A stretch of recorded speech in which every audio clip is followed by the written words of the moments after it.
तर नेपाळच्या दुर्घटनेत अडकलेल्या महाराष्ट्रातील पर्यटकांशी मंत्री गिरीश महाजन यांनी संवाद साधलाय। नेपाळ टूर्स आणि ट्रॅव्हल्सच्या संचालिका श्रीमती ठक्कर यांच्याशी संवाद साधला।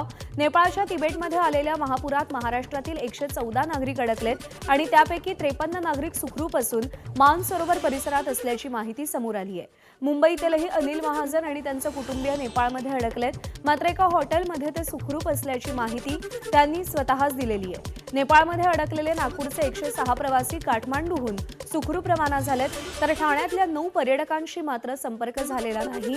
ठाणे जिल्हा प्रशासन त्यांच्या नातेवाईकांच्या आणि नेपाळ प्रशासनाच्या संपर्कात आहे, तर रायगडमध्ये 37 नागरिक अडकल्याची माहिती आहे।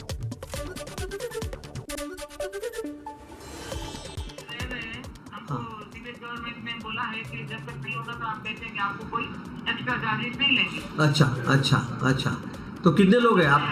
कहाँ के लोग, कितने लोग हैं?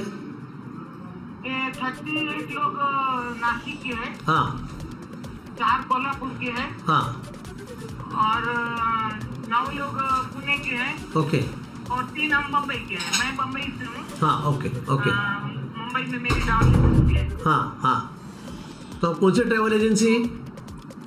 Indo Nepal holidays private limited, Mumbai में मुलुंड में है मेरी ट्रैवल एजेंसी। ओके ओके, और हम लोग सिर्फ कैलाश मानसरोवर यात्रा का ही हमारा मेन क्या बोलते हैं।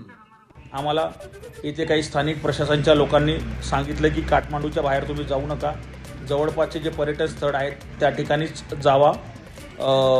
नेपाळमध्ये लोक चांगले आहेत। ज्या हॉटेलमध्ये थांबलो आहे ते हॉटेल मालकही एकदम व्यवस्थितपणे आहेत, कॉपरेटिव्ह आहेत। माझे आईवडील वयस्कर आहेत, त्यांनाही त्यांची काळजी व्यवस्थित घेत आहेत। जेवणाची कुठेही काही प्रॉब्लेम नाही आहे। त्यामुळे भारतातील सर्व मित्रपरिवारांना कळवतो की आम्ही सेफ आहोत, काही अडचण नाही।